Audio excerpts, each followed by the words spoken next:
texto que nós vamos hoje, se Deus assim permitir expor, ele está inserido no capítulo 5 de 1 Pedro, aquele trecho final, e nós vamos ler dos versos 5 até o 11, ok? Então eu convido você aí ficar atento com a Bíblia aberta. Não feche sua Bíblia, porque nós vamos caminhar na Bíblia, a intenção é ficar no texto bíblico. Então muitas vezes você abrir e fechar a Bíblia, você não vai poder cruzar os dados aí, ver se o que está sendo ensinado realmente está de acordo com a palavra de Deus. Diz assim: peço igualmente aos jovens, estejam sujeitos aos que são mais velhos, que todos se revistam de humildade no trato de uns com os outros, porque Deus resiste aos soberbos, mas dá graça aos humildes. Portanto, humilhem-se debaixo da poderosa mão de Deus, para que Ele, em tempo oportuno, os exalte. Lancem sobre Ele todas as suas ansiedades, porque Ele cuida de vocês. Sejam sóbrios e vigilantes. O inimigo de vocês, o diabo, anda em derredor, como leão que ruge procurando alguém para devorar. Resistam-lhe, firmes na fé, certos de que os irmãos de vocês, espalhados pelo mundo, estão passando por sofrimentos iguais aos de vocês. E o Deus de toda graça, que em Cristo os chamou à sua eterna glória, depois de vocês terem sofrido por um pouco, Ele mesmo irá aperfeiçoar, firmar, fortificar e fundamentar vocês. A Ele seja o domínio para sempre. Amém. Vamos orar uma vez mais? Santo Deus, mais uma vez a Tua palavra aberta, nós queremos aprender a partir dela. Te pedimos que o Senhor nos dê sabedoria, nos dê humildade em sermos ensinados pela Tua palavra e que o Senhor nos ajude, porque muitas vezes nós trazemos tanta bagagem a respeito de tudo aquilo que nós achávamos de Ti. E quando a Tua palavra é aberta e exposta, tantas coisas são reorganizadas ou melhor explicadas. E nós precisamos do Teu Santo Espírito para podermos aceitar isso, para podermos olhar isso e sermos humildes em reconhecer que nós não sabíamos. Que o Senhor seja honrado por meio desse tempo, é o que nós te pedimos. Em nome de Cristo. Amém. Então, queridos, aqui chegamos à parte final do capítulo 5, onde Pedro está aconselhando o povo de Deus. Vocês lembram da semana passada?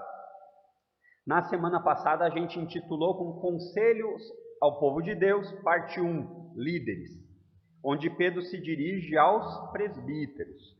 Agora, a partir do verso 5, ele fala ao povo de Deus de uma maneira geral, né? Nós vamos ver aqui algumas orientações de Pedro, e eu queria destacar pelo menos 7 instruções que Pedro vai nos dar aqui nesse trecho dos versos 5 a 11. O primeiro, ele se encontra no verso 5, diz assim: a necessidade da sujeição dos jovens. Primeiro conselho de Pedro, a necessidade da sujeição dos jovens. Ele diz assim no verso 5: peço igualmente aos jovens, estejam sujeitos aos que são mais velhos. Se você acompanhou semana passada, você está entendendo aqui que o igualmente dele, ele está falando a partir de uma perspectiva que ele disse aos presbíteros. Então ele falou com os presbíteros, agora ele começa a falar com os jovens. E ele se direciona aqui, Pedro, nesse trechinho, a um grupo específico, jovens. Ele fez isso na sua carta, Pedro faz isso, você vai ver no capítulo 2, no capítulo 3, ele direciona cada necessidade para um grupo específico, e agora ele roga, ele suplica. A ideia de peço aqui é a mesma que ele usou aos presbíteros, lembram? Lá no verso 2 aqui que ele diz, no verso 1, que quando ele fala, eu peço que vocês pastoreiem o rebanho de Deus, final do verso 1. Esse peço é a ideia de eu rogo, eu suplico, eu quero fazer aqui um apelo solene a vocês. E ele traz a mesma ideia para os jovens, ele diz, olha, é como se ele reformulasse a carta da seguinte forma: jovens, tendo em vista que os presbíteros têm presidido a igreja, têm liderado a igreja como Deus quer, nada mais justo que receberem o respeito por tal.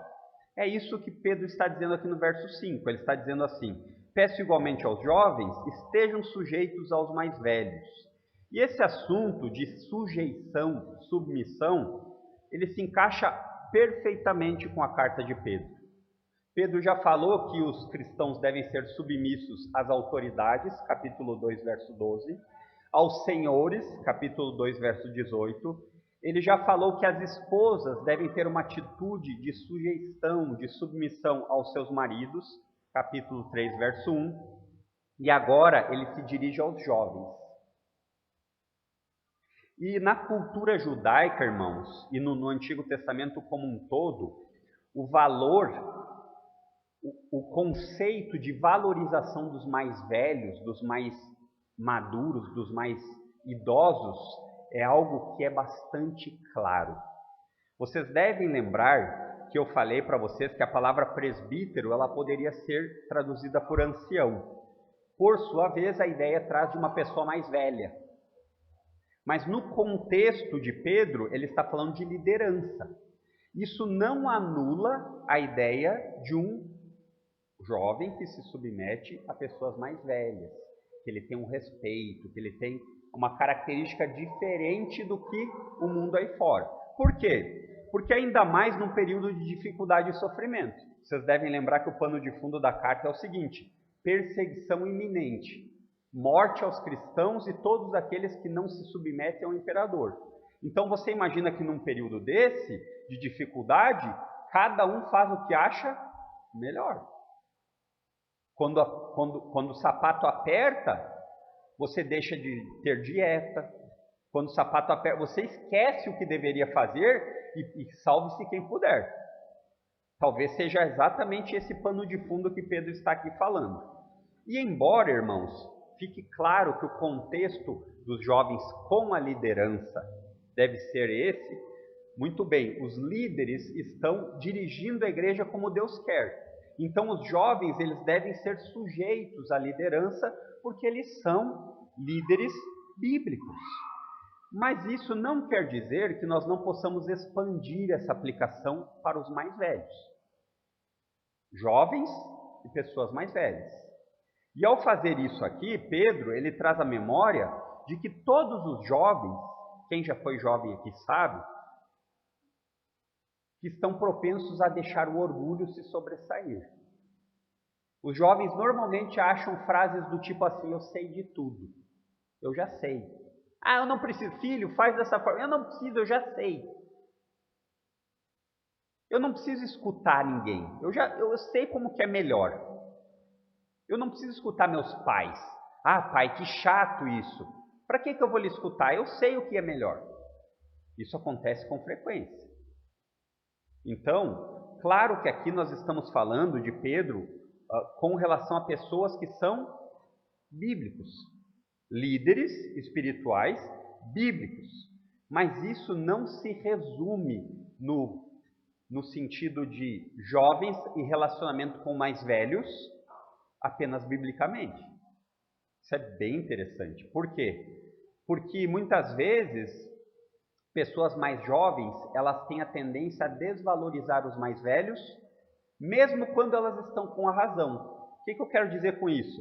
Por mais que você, jovem, saiba mais que uma pessoa mais velha, seja biblicamente ou não, a postura bíblica é respeito e humildade. Não é porque você sabe mais sobre matemática que você vai desrespeitar alguém mais velho. Não é porque você sabe mais a respeito de teologia que você vai desrespeitar alguém que sabe menos. Note que aqui eu não estou falando para você, muitas vezes, deixar a verdade de lado. Não é isso. Mas é a postura com que o jovem se aproxima dela. Esse talvez seja o ponto principal. Irmãos, eu não posso deixar de fora dizer que isso normalmente começa com o entendimento correto dos pais. Nós podemos muitas vezes ver, a nossa igreja tem bastante bebezinho, aqui a gente pode ficar observando, né? Como que os filhos, os bebezinhos, precisam de educação dos pais. Ah, mas isso é óbvio, mas nem sempre se torna tão evidente. Muitas vezes os bebezinhos, eles não são ensinados a terem respeito pelos mais velhos. Já parou para pensar isso? Como? Num simples bom dia. Muitas vezes você não incentiva o seu filho. E aí você diz assim, é o jeito dele. Ah, mas eu não tenho o que fazer, ele nasceu assim. Não acontece isso? Acontece isso. Porque nós somos acostumados a pensar de uma maneira diferente da Bíblia. E é interessante que a cultura, ela vende essa ideia, é o jeito dele. Ah, mas meu filho é assim porque é o jeito dele. Mas minha filha é desobediente, mal educada, desrespeitosa com os mais velhos, porque é o jeito dela. E a gente não percebe que em meio à nossa igreja, o círculo evangélico, muitas vezes os nossos bebezinhos, eles têm se tornado verdadeiros reis, que eles não são corrigidos, eles nos corrigem. Nós não dizemos para ele o que nós fazemos, é eles que dizem para nós o que eles fazem. E por incrível que pareça, meu computador deu pane aqui, né? Mas tudo bem, vamos nessa. Esse é o primeiro ponto. Precisamos vigiar essa questão. Por quê? Porque muitas vezes você vai ser levado a achar que seu filho pode fazer do jeito que ele quiser. E aí, queridos, aquilo que você planta com 1, 2, 3 aninhos, você imagine quando chegar nos 5, quando chegar nos 10, e aí por diante. Só colocar carregar aqui que talvez resolva. 2 segundos, queridos.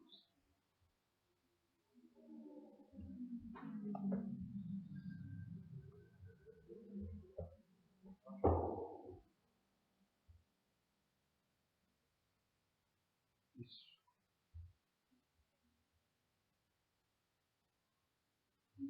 Primeiro ponto que Pedro destaca aqui.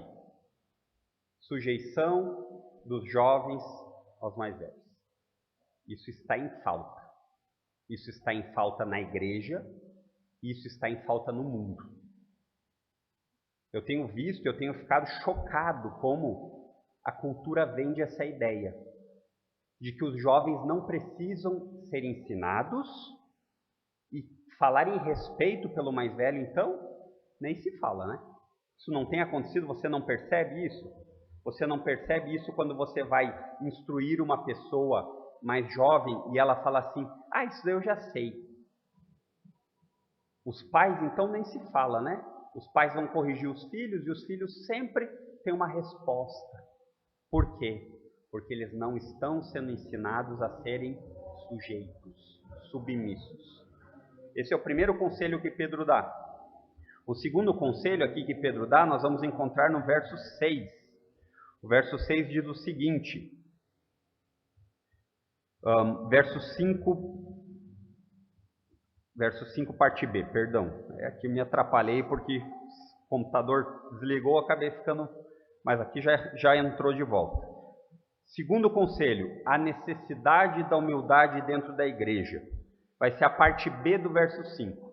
Ele começa no verso 5 dizendo aos jovens, e agora ele fala para a igreja.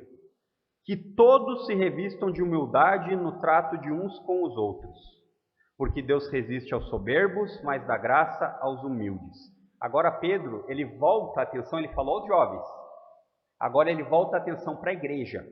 A ideia aqui de todos é toda a congregação. Ele agora vai fazer uma exortação a partir da humildade. Isso num nível horizontal. Guarde isso, horizontal. Por quê? Entre nós, igreja, precisa ser humilde. E aí ele diz exatamente os motivos, a orientação que ele diz a respeito de por que sermos humildes. Por quê? E talvez ainda a pergunta que surge aqui, o que é ser humilde? Ao abordar aqui essa necessidade de humildade e sujeição comuns, uns para com os outros, certamente Pedro aqui chocou a cultura greco-romana, que era a cultura em que ele escreveu. Por quê? Porque essa cultura tendia a desvalorizar as pessoas. Quando que eu diria que o imperador tem o mesmo valor que um servo? Quando? Quando eu diria que a mulher tem o mesmo valor que o homem, em uma cultura em que a mulher era claramente desvalorizada. E esse é um alerta que fica para nós como igreja. A igreja de Cristo é o único local em que não sobra espaço para preconceito racial. Não sobra. Nem para posição econômica. Aqui nós não temos diferença se você é um empresário de grande sucesso, renomado, e uma diarista que limpa a casa. Tem o mesmo valor diante de Deus. Interessante isso, né? E muitas vezes é na igreja que nós vemos essa acepção. Quando fazemos algum tipo de grupo, quando não valorizamos o corpo como um todo. E é isso é exatamente o oposto do que Pedro está falando. Ter uma posição humilde. Pedro, novamente aqui, parece que ele entendeu bem o ensinamento de Jesus. Porque essa palavrinha aqui que ele usa aqui, que ele diz que todos se revistam de humildade, é a mesma palavrinha usada para cingir-se. O que é cingir-se? Vocês lembram que existiu um episódio em que Jesus cingiu-se com um pano e lavou pés? É essa mesma palavrinha. A ideia aqui de cingir-se era muito comum você amarrar um lenço, um pano branco, normalmente, para uma tarefa a ser realizada. E aí essas pessoas que tinham esse paninho, normalmente eram um escravo, que iria fazer um serviço para o seu senhor. E Pedro, creio que lembrou bem aqui a ideia do lava-pés aqui de Jesus, lá de João, capítulo 13, dos versos 4 a 15, depois você pode olhar. Lá, Jesus pega um paninho, cinge-se com o paninho, lava os pés dos discípulos e depois os seca. E aí Jesus diz assim: porque eu dei exemplo a vocês, para que como eu fiz vocês, meus discípulos, também faço. Será que isso parece uma atitude humilde? Será que parece? E agora é importante aqui abrir um parênteses rapidinho, irmãos, de interpretação bíblica. Por quê? Porque pode ser que, ao não interpretar direito a Bíblia, você amanhã queira ir lá em casa pegar um vasinho e lavar os meus pés. Eu até lhe recebo, não tem problema. Mas não é esse o ponto de Jesus. É importante entender que na Bíblia existem aquilo que tem caráter temporal, que está sim inserido na cultura, e aquilo que tem valor eterno como mandamento. Por quê? Porque quando nós não distinguimos isso, nós cairemos em erros do tipo assim: as mulheres precisam vir de véu na igreja. Isso é cultural. Isso não tem uma expressão eterna. Mas qual é o ponto? Quando nós entendemos o que é cultural, nós não jogamos fora. Nós extraímos o princípio de lá. E o princípio tem valor eterno. E nesse caso, era um costume comum da época lavar os pés. Era um costume comum da época o servo fazer um agrado para o seu senhor. Nada de merecimento, obrigação. Mas o princípio que Jesus quer trazer por trás disso é que é importante você entender que é o princípio da humildade. Jesus disse: assim como eu fiz, eu dei o exemplo para que vocês façam. Tratem uns aos outros com humildade. Não se valorizem mais do que vocês deveriam. Aí você para pensar o raciocínio lógico disso. Se Jesus é Deus e ele lavou os pés dos seus discípulos, então nós que somos corpo de Cristo, partes da cabeça que é Cristo, devemos imitá-lo. Só que o problema, meus irmãos, e aqui eu acho que talvez eu acerte o alvo da questão, é o problema da palavra humildade. A maioria de nós tem uma convicção ou uma compreensão errada do que essa palavra diz. Um erro muito comum sobre a palavra humildade. Vou contar uma historinha para vocês. Certa vez, na igreja, a igreja decidiu fazer um concurso para eleger o irmão mais humilde. Ela fez um concurso. E aí, como que foi feita essa seleção? Muito bem, vamos começar descartando os mais ricos. Porque um rico não tem como ser humilde. Vamos começar depois descartando os jovens, porque os jovens dificilmente serão humildes. Vamos descartar agora as crianças. E enfim, chegamos ao campeão. Elegeram o campeão. Era o irmão mais pobre da igreja. Ele se sentava no último banco sempre, falava pouco, se vestia mal, não tinha condições de se vestir, então se vestia mal. E ele ganhou um prêmio, uma medalha. E na medalha estava escrito: ao irmão mais humilde da igreja. E aí, no domingo seguinte, quem chega com a medalha cheio de orgulho? O irmão. Humildade na Bíblia não é pobreza financeira, queridos. Tirem da mente de vocês isso. A gente tem a tendência a olhar as pessoas mais pobres e dizer assim: ela é humilde. A humildade não está relacionada com isso, biblicamente falando. A humildade não está relacionada apenas com simplicidade, ser simples. Na Bíblia, a humildade é o contrário de orgulho. E o orgulho é a ideia de fazer você querer ser igual a Deus. O orgulho nos dá um conceito errado de quem nós somos uns com os outros. Relacionamento horizontal. E ele nos dá, o orgulho, um entendimento errado de quem nós somos no relacionamento vertical, com Deus. Então, se você puder gravar, lembre-se assim: humildade é ter uma real noção sobre quem você é, diante de Deus. E aí, quando você entende isso, diante das pessoas. E como se não bastasse apenas essa exortação, Pedro aqui ele reforça trazendo Provérbios 3:34, quando ele diz assim, a parte B do verso 5 aqui, ó: Deus resiste aos soberbos, mas dá graça aos humildes. Pedro está trazendo uma citação de Provérbios. E é muito importante que você saiba que o livro de Provérbios, ele tem a ideia de uma literatura de sabedoria. E muitas vezes aqui, de novo, a gente acaba entendendo sabedoria do ponto de vista de matemática, ciências e tudo mais. Biblicamente falando, sabedoria, o livro de Provérbios faz muito bem isso, é contrastar o tolo, o que não crê em Deus, do sábio, daquele que leva a Deus em consideração. Isso é sabedoria bíblica. Viver uma vida que leva a Deus em consideração, em contraste com uma vida que não leva. E se você for depois olhar, o livro de Provérbios, nesse trecho aqui, ele é um aconselhamento de pai para filho. De uma pessoa mais velha para um jovem. E Pedro aqui, ele usa isso justamente para trazer a necessidade de que nós crentes precisamos ser humildes.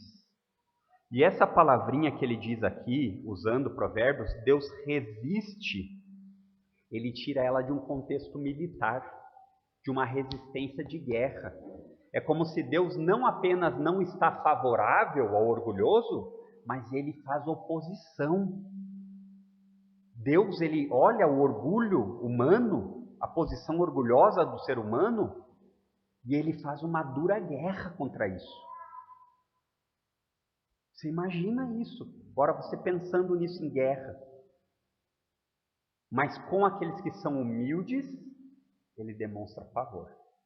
Aqueles que em Cristo se achegaram porque não encontraram em si posição justa diante de Deus, a esses ele dá favor. E aqui eu gostaria de fazer uma aplicação rapidamente para você. Pare agora um instante. Pare um instante e pense. Pense honestamente você aí, na sua cadeira. O quanto o orgulho tem afetado sua vida? O quanto o orgulho de você ter uma posição errada sobre você mesmo tem afetado sua vida? E é interessante, irmãos, que o orgulho, ele também vem em várias facetas. Ele não vem de um único modo. Muitas vezes o orgulho vem da arrogância, de uma autoexaltação.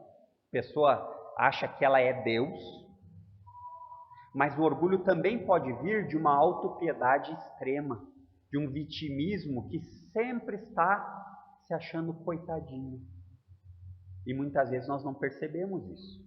Nós achamos que o vitimismo é válido. Por exemplo, o emprego que eu tenho nunca está suficiente. Por que esse meu emprego?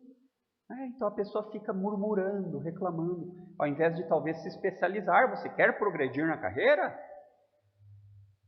Se especialize, seja uma pessoa que realmente se dedica. Ou então, muitas vezes, as pessoas que eu tenho ao meu redor nunca são boas o suficiente. Mas o fulano, ele podia me tratar diferente. Ele nunca me convida para ir nas jantas. Ou então a liderança da igreja, né? A liderança sempre é muito radical. Mas esse pastor nunca tem uma palavra de... É sempre uma palavra de dureza. Meus pais sempre estão me enchendo o saco, sempre estão no meu pé. Meus pais, eles colocam as regras e eu tenho que cumprir. Isso é orgulho. Isso é orgulho. Ainda existe aquele grupo que diz assim: por que Deus não me dá o que eu mereço? Tantas pessoas têm tanto. Por que Ele não me dá o que eu mereço? Ainda bem, porque se Ele lhe der o que você merece, você vai para o inferno. Ainda bem que Ele não lhe dá o que você merece. Ou então ainda existe o grupo orgulhoso que não aceita ser ensinado. Esse é um grupo perigosíssimo. É aquele grupo que acha que nunca precisa aprender. Eu já sei. Eu tenho feito vários cursos de teologia online.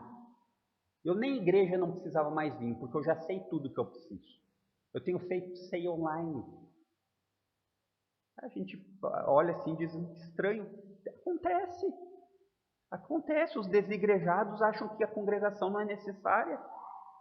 Ou então, a cultura me ensinou, e quando eu sou confrontado com a posição bíblica, eu escolho quem eu vou ficar. É aquilo que meus pais me ensinaram com toda a dedicação. Eu não duvido disso.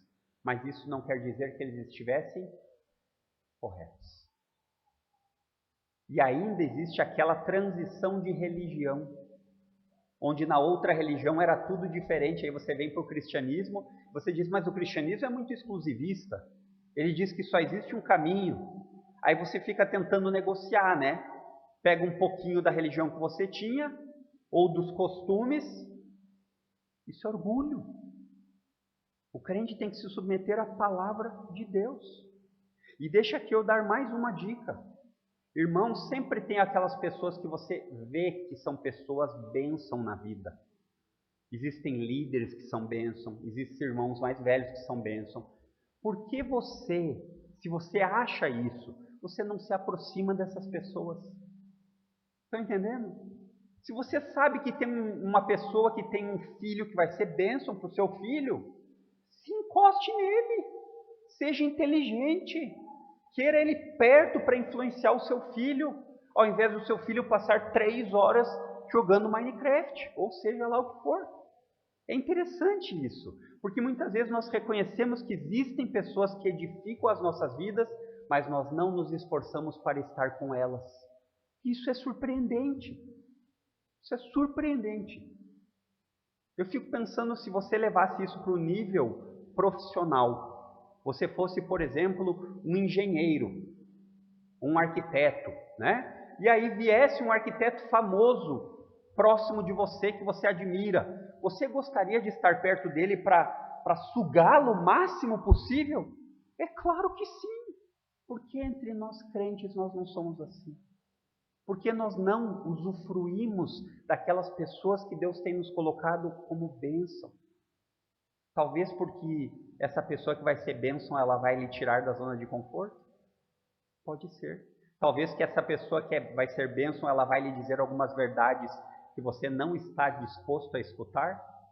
Pode ser. Terceiro conselho que Pedro fala aqui, agora ele passa para o nível vertical de humildade. Verso 6. A necessidade de humildade diante de Deus. Verso 6. Portanto, humilhem-se debaixo da poderosa mão de Deus, para que Ele, em tempo oportuno, os exalte. O portanto, que liga essa frase aqui, é uma conjunção conclusiva. Está vendo? Você acha que estudar português não faz diferença? É necessário.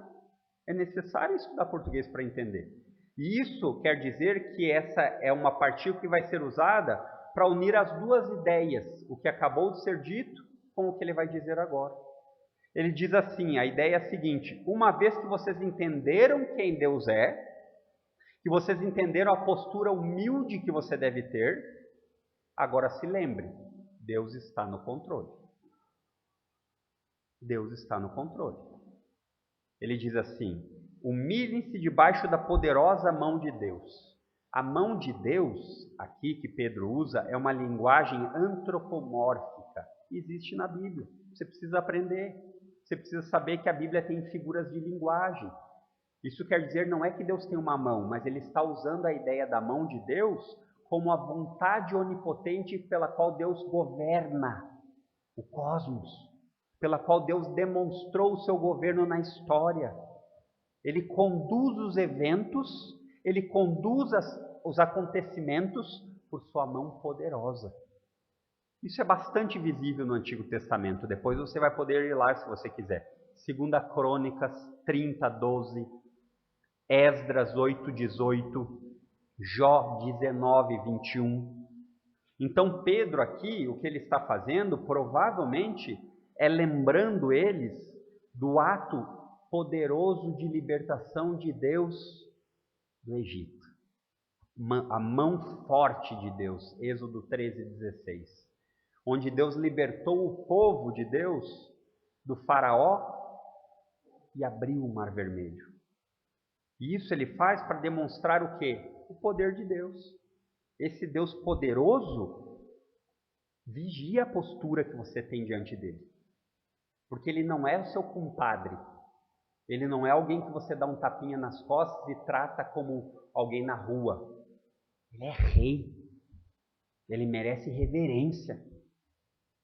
A reverência diante do rei, ela continua. Não é porque você foi aceito a chegar diante do rei que você vai chegar de qualquer jeito.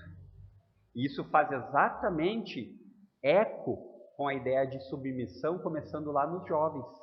Não é porque você tem autorização para chegar diante do seu pai e da sua mãe com intimidade que você deve perder a reverência, filhos. Essa é a ideia. É verdade que aqui Pedro ele está falando assim, ele diz assim: para que ele em tempo oportuno os exalte. Humilhem-se debaixo da mão de Deus, para que Deus em tempo oportuno os exalte. Pedro tem um tom escatológico na sua carta. Ele está pensando aqui no futuro. Esse tempo oportuno, certamente Pedro está pensando no dia final. No dia que você vai ser glorificado junto a Cristo. Que você não vai mais passar por essas dificuldades do tempo presente. Mas isso não quer dizer que Deus não possa fazer no tempo presente. Isso é importante que você lembre. A mão do Senhor não é fraca, é uma mão forte. Então a sua circunstância, a situação que você está passando, ela não é algo que Deus não possa agir. Isso é maravilhoso. Todas as vezes quando eu começo a olhar para mim mesmo e vejo como eu sou frágil, fraco, e mesmo assim quero, a gente insiste tentando fazer com as nossas forças, e aí você vê textos como esse, e você diz assim: ainda bem que a mão do Senhor é forte, porque se eu dependesse de mim, eu estaria perdido. E a chave aqui, irmãos, é ter bem claro, nesse verso 6 aqui, no ponto 3, a sua posição diante de Deus. Grave isso. Qual é a sua posição? Humildade. Reconheça diante de Deus a sua postura. Não chegue diante de Deus achando que você está em posição de barganha. Esse é o problema. Nós, os seres humanos, nós gostamos da barganha. Nós gostamos de chegar diante de Deus como se nós pudéssemos ou trocar ou exigir alguma coisa. A chave aqui, tendo essa posição, vai ser assim. Ao invés de você se chegar a Deus em oração da seguinte forma: eu determino, eu ordeno. Isso acontece no meio evangélico. Pessoas que chegam diante de Deus e querem determinar coisas. Por uma postura humilde: Senhor, eu preciso. se for da tua vontade, me ajuda. E isso nos leva ao quarto conselho de Pedro, que está aqui no verso 7. A necessidade do combate à ansiedade. Estão acompanhando aí? Já estamos no quarto conselho. Ele diz assim no verso 7: lancem sobre ele todas as suas ansiedades, porque ele cuida de vocês. É um versículo maravilhoso, né? Pedro, ele está querendo lembrar aos seus leitores, vocês devem lembrar da situação dos leitores. Eles estão prestes a sofrer uma perseguição pesada. Já existia perseguição, mas ela estava vindo para o lado dos cristãos de uma maneira muito mais pesada. E ele diz assim: olha, lembre-se, vocês estão numa situação difícil. O remédio não está em nós mesmos. O remédio nunca esteve em nós mesmos, mas em Deus. E isso é muito reconfortante. Saber que você não está sozinho em meio às tempestades da sua vida. Não é reconfortante? É reconfortante demais. Saber que mesmo que a pessoa mais próxima de você não consiga lhe auxiliar, talvez o seu esposo, a sua esposa, sua mãe, seu pai, Deus pode. E Ele tem poder para isso. E uma vez que Deus tem o poder para isso, nós agimos como tolos quando nós ficamos tentando compartilhar as aflições com nós mesmos. Isso acontece com frequência. Nós com frequência temos ansiedades, dificuldades e nós ficamos compartilhando com nós mesmos, ao invés de compartilhar com aquele que pode fazer diferença. A palavrinha grega aqui usada para ansiedade, irmãos, ela é estrangulamento. E é exatamente assim que muitas vezes a pessoa ansiosa se sente, estrangulada. Você não tem força para carregar o peso da ansiedade. Eu não tenho força. Esse conceito moderno de que você é o seu próprio Deus está longe da Bíblia. Isso é para os orgulhosos. Para os humildes, a gente prefere ficar com o Salmo 55, 22, que diz: confia os teus cuidados ao Senhor e Ele te susterá. Para os humildes, nós precisamos ficar como o apóstolo Paulo, dizendo assim: não andem ansiosos de coisa alguma, mas em tudo sejam conhecidas diante de Deus as vossas petições, oração, súplica e com ação de graças. Vocês lembram que nós cantamos um cântico?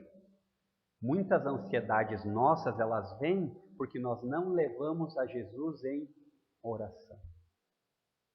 Porém, aqui eu creio que, de novo, Pedro, como um bom aluno, ele está lembrando o ápice do ensinamento sobre a ansiedade que veio lá no Sermão do Monte pelo Senhor Jesus, no capítulo 6 de Mateus, dos versos 25 a 34, sobre as preocupações da vida. Vocês devem lembrar disso, né? Jesus diz lá qual é a prioridade do cristão: buscar o seu reino e a sua justiça. E o resto, aquele que tem poder para cuidar de você vai providenciar. E Jesus, ele continua dizendo, fazendo algumas colocações cotidianas, dizendo assim: olha, nem os cabelos não caem sem Deus estar no comando. Nem um passarinho é abatido sem Deus assim querer. Então o que Jesus está fazendo é trazer um ensinamento robusto ao nosso coração, da onde deve estar o seu foco, seu controle de confiança. Aonde eu confio? Na conta do banco? A conta do banco pode ir embora, pode ter um golpe de estado ou coisa do tipo. Onde eu confio? Na minha saúde? Amanhã você bate as botas, não está mais aí. Eu gosto muito do apóstolo Paulo, porque o apóstolo Paulo ele traça uma realidade lógica do maior para o menor. Ele diz lá em Romanos 8,32: se Deus não poupou o próprio Filho, mas o entregou por nós, não nos dará junto com o Filho tudo que você precisa para se tornar parecido com o Filho?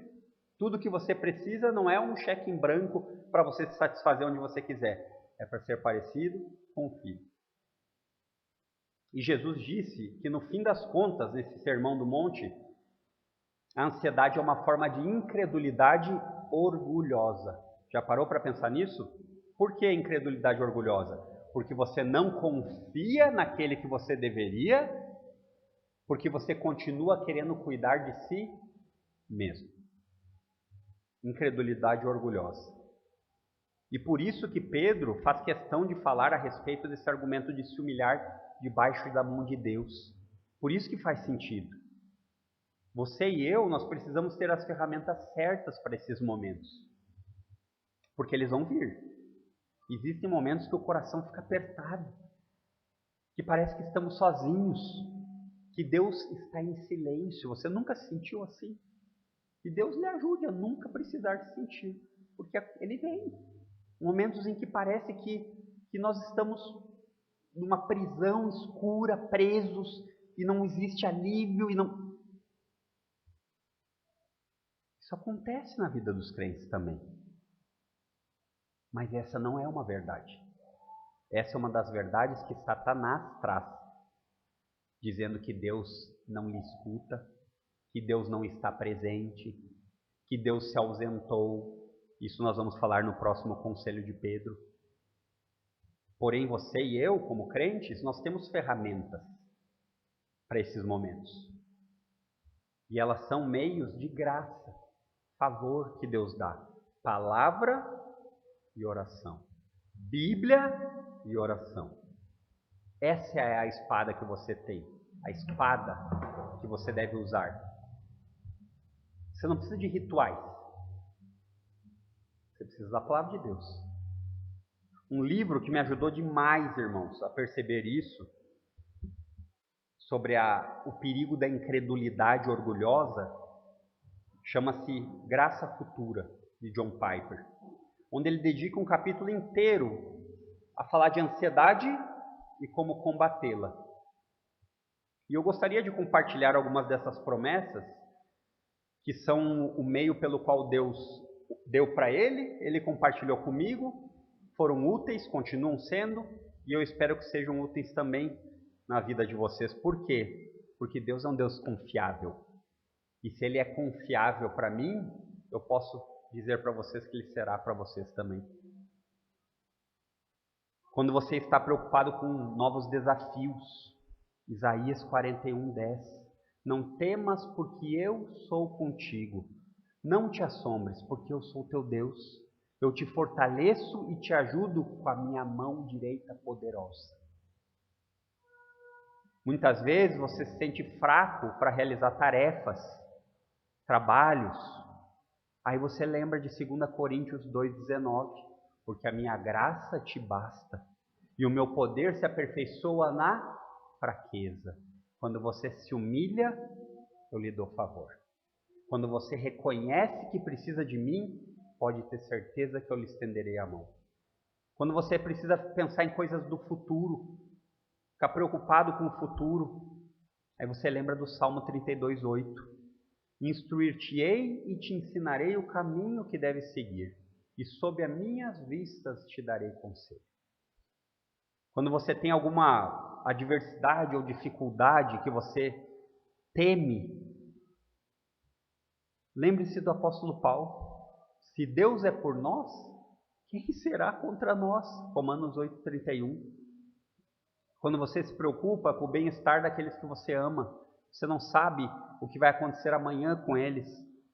Você pode lembrar de que se você e eu, sendo maus, damos coisas boas aos nossos filhos, quanto mais o Pai que está nos céus dará coisas boas aos que lhe pedirem. Mateus 7:11. Se você está ficando velho e a velhice vem, e isso começa a bater no seu corpo, fisicamente, na sua mente, por causa da velhice, lembre-se do que Deus diz: até a velhice eu serei o mesmo, e ainda até as cãs eu os farei. Já tenho feito. E levar-vos-ei e carregar-vos-ei e os salvarei. Isaías 46:4. Ou então por causa da morte, né? Algo temido. Aí você lembra de Paulo em Romanos dizendo no capítulo 14, versos 7 a 9: nenhum de nós vive para si ou morre para si. Se vivemos, vivemos para o Senhor. Se morremos, morremos para o Senhor.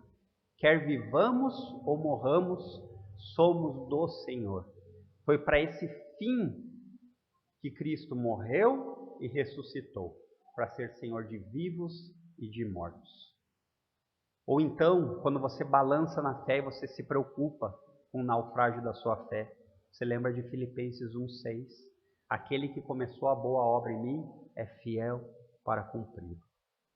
Espero que vocês possam gravar essas promessas e possam encontrar nas Escrituras muitas outras. O que nos leva ao quinto conselho de Pedro, verso 8, que ele diz assim: sejam sóbrios e vigilantes. Conselho 5, a necessidade da sobriedade e vigilância. Muitas vezes, queridos, essa orientação aqui de Pedro parece não fazer muito... mas Pedro, ele era um discípulo de Cristo, ele era um apóstolo. Pedro, mais que ninguém, tem argumentos para falar disso, né? Ele passou por isso na pele. Ele passou por isso na pele. Pedro sabe o que é a necessidade de ser sóbrio e vigilante. Normalmente, irmãos, a ideia de sobriedade, ela está relacionada a vícios que comprometem o seu julgamento. Sobriedade, vícios que comprometem o seu julgamento. Ela é muito comum nas Escrituras ser relacionada com sexualidade, domínio sexual, ou vícios entorpecentes, normalmente ligados ao álcool, à bebida. Eu creio que um teólogo chamado Kistemaker, ele acerta bem quando ele diz o seguinte: a sobriedade é a capacidade de olhar para aquilo que é real com a mente clara. Você olha e você percebe, você entende. A vigilância é um estado de observação e prontidão. A primeira característica descreve uma pessoa em luta com sua própria disposição, enquanto a segunda mostra prontidão para receber as influências externas. Vou explicar. Ele está dizendo o seguinte: o crente, ele tem que estar atento, e ele enxerga o mal e ele age. Ele não fica brincando com isso. Ele não fica beliscando o pecado. Mas eu acho que isso daí não vai me afetar. Não. Você vigia aquilo que você se alimenta, porque se você se alimentar daquilo que você não deveria, a consequência vai vir. Você vigia aquilo que você assiste, porque se você não vigiar aquilo que você assiste, a consequência vai vir. Pedro, aqui, ele fala da verdadeira batalha espiritual. Termo tão mal compreendido nas igrejas evangélicas. Nós falamos disso bastante na quarta-feira, na confissão de fé aqui da igreja, no culto de quarta-feira. E Pedro aqui, ele está destacando no verso 8, que o cristão tem um inimigo real. O cristão tem um inimigo verdadeiro, que é Satanás. Então você não pode lidar com isso de maneira leviana. Está tudo... Não. E esse inimigo real, ele tem artimanhas, e entre as artimanhas, ele tem o objetivo de devorar. E a ideia de devorar aqui é lhe tirar do caminho, lhe destruir. E eu fico pensando, queridos, que a cultura, ela ajuda bastante a Satanás, né? Os irmãos aqui que fizeram o curso de teologia leram um livro do C.S. Lewis que ele diz dos dois extremos, né? Um é você dizer que o diabo não existe, o outro é taxar tudo ao diabo. E quando a nossa cultura ela traça esse personagem de tridente, chifre e tudo mais, ela está ajudando ele. Por quê? Porque aí você não fica atento ao real ataque. Ele não vai vir e lhe oferecer algo que claramente você sabe ser errado. mas ele vai vir falar das suas fraquezas, do seu orgulho, como virtudes. E ao invés de você ficar vigilante, sabendo que deve ser humilde diante de Deus, você vai aceitar a sugestão. Começou assim lá com Eva. Mas Deus não falou? Mas Deus é tão bondoso assim? Por que esse fruto tão desejável aqui? Por que vocês não podem comer? Sempre a atitude de Satanás é transformar Deus em mentiroso. E assim, muitas vezes acontece quando ele sugere para as meninas.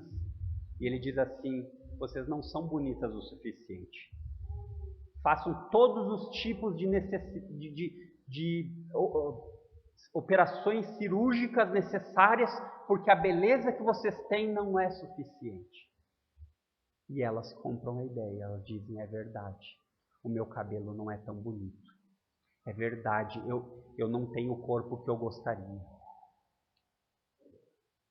Ou então, quando ele diz assim: sua vida não é tão boa assim. Tem vida, você deveria ter uma vida melhor. Aí você diz assim: é verdade. Tantas pessoas têm tantas coisas e eu não tenho. Não é assim que vem. E não vem sorrateiramente. E quando vê, você está inundado dessa insatisfação e duvidando da bondade de Deus acerca dos acontecimentos da sua vida. Exatamente assim. Exatamente assim. Cuidado, queridos. Mulheres, cuidado. Homens, cuidado. É tão fácil cairmos nesses erros, achando que estamos ainda fazendo grande coisa. As mulheres investindo demais na sensualidade porque acham que precisam ser perfeitas. Os homens cada vez menos masculinos e assumindo o papel de líder de casa, cuidando, vigiando, ensinando os filhos, ensinando a esposa, pagando o preço necessário por uma vida de piedade. E aí nós vemos que o que nos oferecem seja mais parecido com o Homer Simpson. Vá para casa, sente no sofá, tome sua cerveja, deixe os filhos em qualquer lugar, deixe sua mulher. Cuidado, queridos. Israel também teve isso. Lembram? Eles disseram assim, eles recém tinham sido libertos, recém. E eles disseram assim: isso aqui não está bom, lá nós comíamos carne. Êxodo 16:3, lá nós tínhamos do bom e do melhor. Do bom e do melhor você era escravo. Estão entendendo? Porque nós somos facilmente enganados. E Pedro faz uso dessa figura aqui, do leão, porque era uma figura bastante comum na época. E ela, várias vezes, ela foi utilizada ao longo do Antigo Testamento para descrever os inimigos de Israel. O Salmo 22, 12 e 13, talvez seja o que melhor descreve. Ele diz assim: muitos touros de Bazã me rodeiam, contra mim abrem a boca como o leão faz, que despedaça e ruge. Pedro está usando a mesma característica aqui para demonstrar isso. E me parece que Pedro também quer deixar bem claro, com o fluxo do pensamento aqui, que isso já estava acontecendo. O Coliseu era um espetáculo maligno, onde os leões eram soltos para devorar pessoas, gladiadores. E isso começa... Nesse período aqui ainda não era intenso, mas ia começar a acontecer. Os crentes iam ser empalados como postes humanos. Você acha que lâmpada naquela época tinha? Não tinha. Então a ordem era: vamos começar a matar os cristãos e vamos vamos colocar eles em estacas, vamos tocar fogo para a gente poder ficar com tudo iluminado. Esse é o contexto que Pedro está escrevendo a carta. Então, muitas vezes a gente olha a nossa vida e a gente não tem a perspectiva do que poderia ser se o Senhor não fosse gracioso. Então, nesse perigo iminente aqui, Pedro faz isso por quê?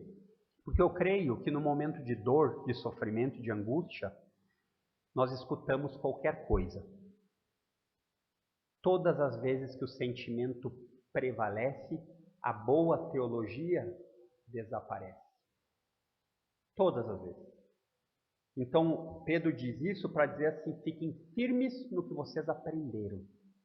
O momento de dificuldade vem, mas não sejam jogados pelas mentiras de Satanás. Porque isso pode acontecer. Acontece. Quando nós estamos num momento debilitado, nós queremos um tapinha nas costas e uma palavra acolhedora. E eu não estou dizendo que nós, como crentes, não devemos fazer isso entre nós. Mas estou dizendo que nós não devemos sacrificar a verdade. Porque a verdade sempre é sacrificada. E aí nós chegamos no 6º conselho de Pedro, no verso 9, que ele diz a necessidade da resistência. Resistam-lhe firmes na fé, certos de que os irmãos de vocês, espalhados pelo mundo, estão passando por sofrimentos iguais aos de vocês. Lembra da palavrinha resistir? Lembra? Lá do verso 5, Pedro usa a mesma palavra agora. A ideia do termo num contexto militar, de que o crente está em guerra. Mas não é uma guerra uns com os outros. É contra um inimigo espiritual, Satanás. É contra o pecado que ainda continua habitando em nós. E Pedro utiliza isso trazendo exatamente o começo da explicação, que é como nós resistimos se humilhando diante de Deus. Essa é a chave do cristão. A humildade debaixo da mão poderosa de Deus. Por quê? Porque, queridos, até mesmo as ações malignas de Satanás não estão avulsas. Isso choca alguns, né? Não estão avulsas. O leão não está completamente solto para devorar. Ele tem uma corrente e ele só vai até onde Deus quer que ele vá. E é dentro dessa perspectiva que Pedro está falando. Lembre-se disso, resistam firmes na fé. E talvez a pergunta que você faça é: como eu faço isso? Como eu resisto firme na fé? Porque Satanás muitas vezes vai ter o objetivo de distorcer os planos de Deus. Muitas vezes ele vai vir me dizer: Deus não é tão bom assim com a sua vida. Olha a vida do seu irmão, ele tem um carro melhor que o seu, você não tem. Olha o casamento desse outro, ele tem um casamento muito melhor que o seu, você não tem. Como eu resisto? Ele fez isso com Jesus. Ele disse: se joga, porque se você se jogar, Deus vai dar ordem aos seus anjos para lhe sustentar. Mateus 4,6. Ele continua e ele continuará fazendo dessa forma. A resistência começa a partir da sua posição. Reconheça a sua posição na batalha. Humildade diante de Deus. Confiando e descansando na poderosa mão. E a batalha verdadeira, irmãos, ela é feita por meio da oração humilde. Ela é feita por meio de lançar as aflições diante de Cristo. E a ideia de lançar as aflições é você tirar de si e colocar sobre outro. E isso continua por meio do quê? De munição. Você começa com uma atitude humilde, reconhece a sua posição diante de Deus, mas continua por meio da sua palavra. Efésios 6:11, Tiago 4:7. Então, a batalha da resistência, ela não é feita por simpatias. Ela não é feita assim. Segundo Pedro aqui, ela não é feita por rituais, onde a pessoa passa por um ritual. Ela não é feita dessa forma, mas pelo conhecimento de quem você crê. E por meio do conhecimento de quem você crê, você enche a aljava de flecha. Você coloca conhecimento, munição, para que quando você precisar no arsenal da sua fé, você tenha uma confiança sólida. É isso que ele diz ali. Resistam-lhes firmes na fé. A ideia de firme na fé é uma confiança sólida. Você creu em Cristo? Isso é fé. Só que na Bíblia, assim como nós precisamos interpretar também a palavra em seu contexto, nem sempre a fé é o ato apenas aquele de crer. Então, o que é fé? Fé é crer em Cristo. Ok, mas sempre é isso na Bíblia? Não. Aqui, esse firmes na fé o crente, ele precisa se encher de munição, que são as doutrinas fundamentais das Escrituras. E aí, no momento que ele precisa, ele saberá combater. Ele saberá resistir. Doutrinas fundamentais. Quantos crentes analfabetos de doutrina? São muito mais parecidos com misticismo do que cristianismo. Muitos mais parecidos com catolicismo do que evangélicos. Muito mais parecido, muitas vezes, com umbanda, por meio de todas aquelas simpatias que fazem, do que por crer que a cruz é suficiente. E é interessante, meus irmãos, que o resistir firmes na fé, ele tem um progresso. Você não crê de uma vez e estagna, para. Você continua se municiando, colocando munição na sua retaguarda, para que no momento que você precisar, você possa empunhar a espada da fé e o escudo da salvação. Você consegue resistir por meio da palavra de Deus. Essa é a ideia de batalha espiritual. Você estar plenamente apto na dependência. Quando eu falo plenamente aqui, no contexto de Pedro, você deve lembrar humildade. Plenamente no sentido que você vai se preparar de acordo com aquilo que você precisa. E Pedro aqui, ele ainda vai mais longe quando ele diz, porque para Pedro, certamente Jesus é o exemplo maior. Ele andou com Jesus. E ele deve lembrar aqui, dentro desse contexto, de que Jesus não resistiu a Satanás por meio de rituais. Né? Bem aqui nós vamos fazer 3 tipos de libertação. Vocês viram Jesus fazendo isso? Bem aqui que nós vamos fazer aqui Não existe isso. Jesus resistiu a Satanás por meio da palavra. E é assim que nós vamos resistir também. E Pedro vai mais longe aqui quando ele fala, certos de que os irmãos de vocês espalhados pelo mundo estão passando por sofrimentos iguais aos de vocês. O pano aqui de fundo de Pedro é que ele sabe da realidade de Roma. Nós vamos ver isso daqui na próxima exposição. Ele sabe que a igreja em Roma está cambaleando no sentido do sofrimento, da perseguição e tudo mais. E ele diz que mesmo assim, mesmo sendo perseguidos e mortos, eles deveriam ter uma resistência obediente. Por quê? Porque eles descansam em Deus. Aí eu fico pensando, irmãos, e aqui eu já vou para o último conselho. Muitas vezes não é assim que eu e você fazemos na resistência. Resistência zero. Não tem resistência. Por quê? Porque nós não nos alimentamos. Você não lê a Bíblia uma vez por semana e quer resistir a quê? Você não consegue organizar a sua rotina espiritual com 3 minutos de oração diário. E você quer resistir a quem?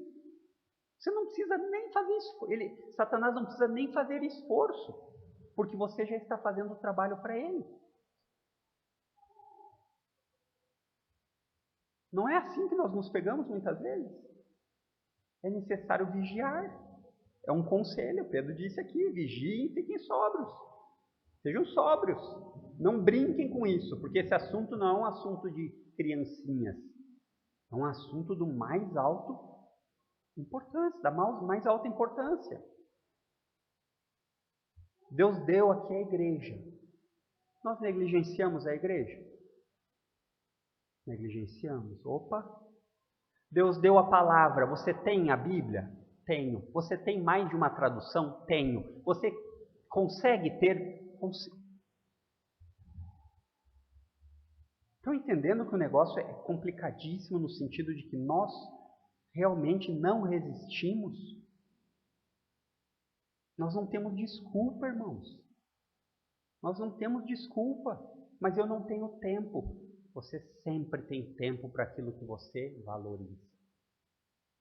Ah, mas eu não tenho tempo. Você sempre tem tempo para aquilo que lhe dá prazer. Sempre. Sempre. E uma geração que gosta de comida fast food, né? Nós somos cristãos que muitas vezes consumimos trechos. Então tem frases, né? E não há problema nisso. Eu gosto das frases também. Mas o problema é que nós ficamos só na frase. Pastor fulano disse tal coisa e a gente posta. Mas a gente nunca comeu uma refeição completa do pastor. Né? A gente se acostumou a ficar só com os slogans. E vai vivendo uma vida cristã assim. E aí quando precisa da resistência, não tem. Porque não foi treinado. É um magricelo espiritual. É um raquítico espiritual. Dificilmente culto, leitura, palavra, literatura boa, boas companhias, porque nós andamos muito ocupados. Nós andamos muito ocupados. O dia a dia é muito ocupado para ter as práticas necessárias. É um alerta nosso, é um conselho. A resistência, ela vem por meio da preparação. E se você não se preparar, a sua resistência vai ser pífia.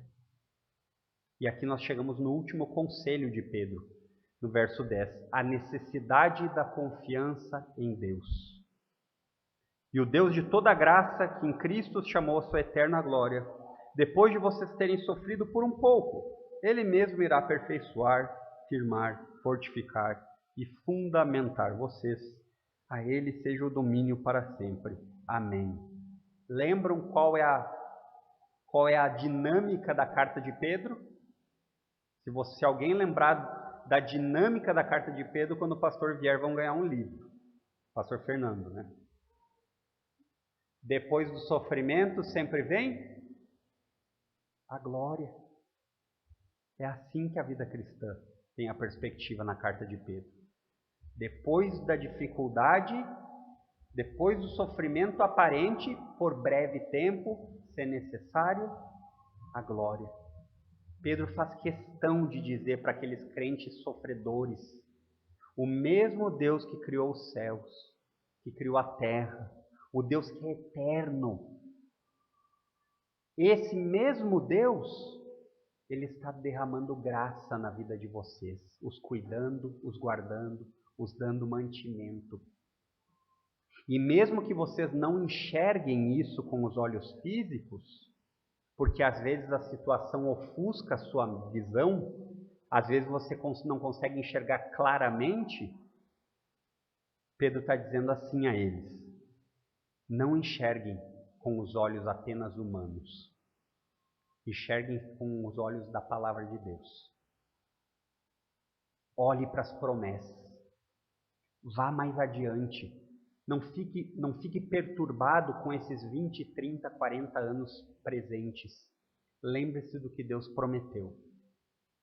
E a ideia é muito pertinente aqui de Pedro terminar a carta assim, porque nós passamos por lutas, passamos por provações, e saber que mesmo que isso aconteça, Deus não nos abandona, é algo extremamente necessário.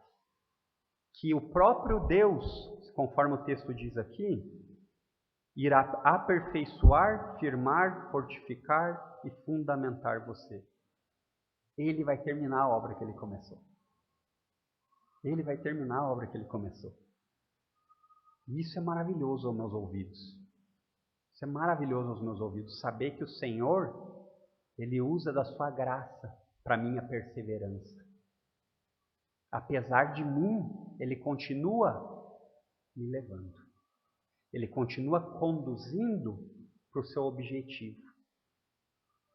E Pedro sabe que se esses crentes estivessem por si sós, eles debandariam. Ele sabe. Sabe por que ele sabe? Porque assim, quando ele ficou só, ele negou a Jesus 3 vezes. Ele sabe. Ele sabe.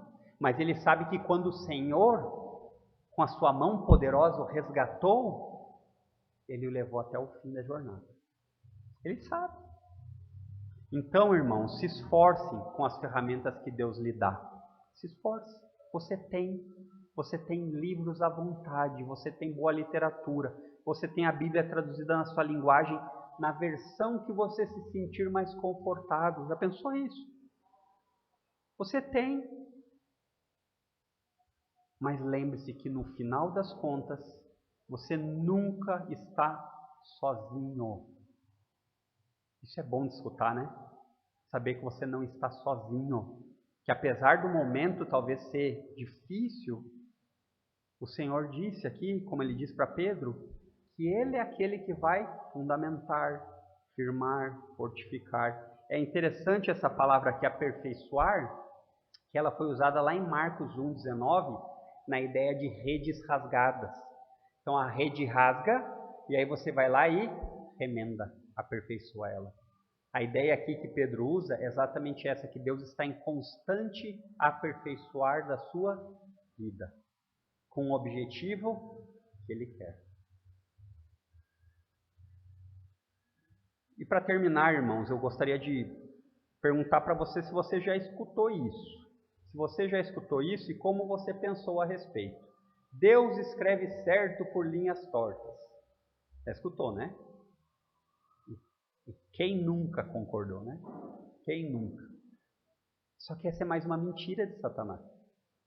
Porque Deus não escreve torto. Deus escreve exatamente do jeito que Ele quer. Com um propósito feito por aquele que é controlador do tempo. Sabe qual é o problema?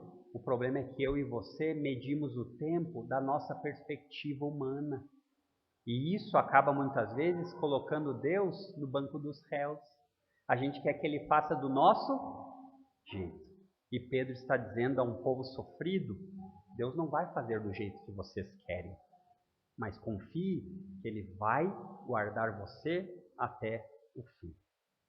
E ele, por fim, termina aqui dizendo, a Ele seja o domínio para sempre. Amém. E essa é uma oração de doxologia, uma adoração de Pedro, dizendo que Pedro sabe que o Senhor tem o controle sobre todas as coisas.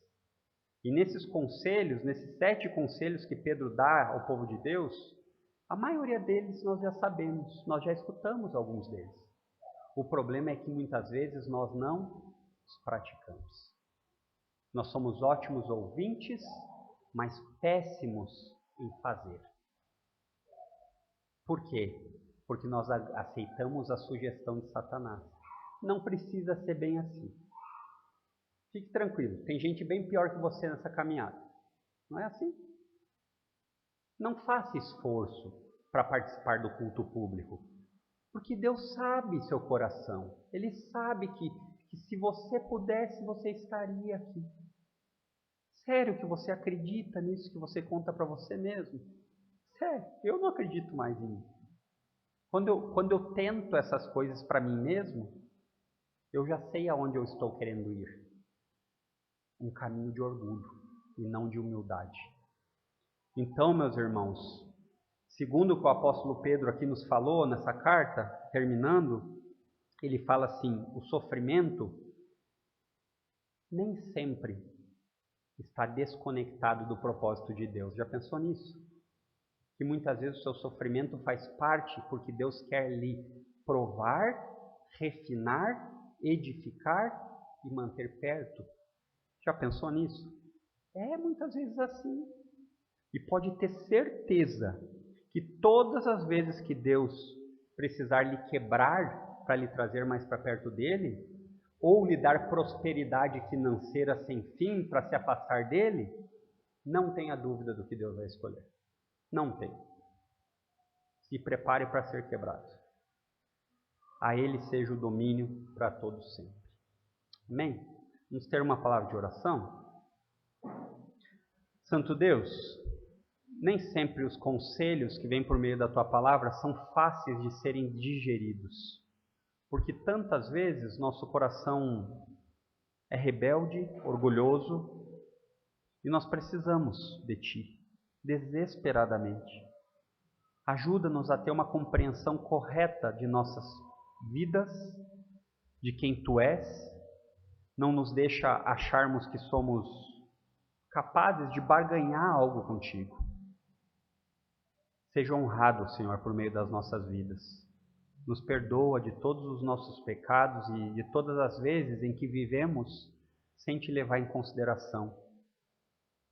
Nós sabemos que essa ação de enxergar isso espiritualmente é sobrenatural.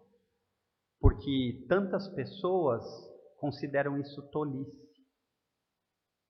Mas nós não, Senhor. O Senhor já nos alcançou. O Senhor nos transformou e nós Te pedimos que o Senhor continue a boa obra. Nos traz cada vez mais arrependimento, humildade uns com os outros e diante de Ti, e que o Senhor seja engrandecido. Esse é o nosso desejo e oração, em nome de Cristo. Amém.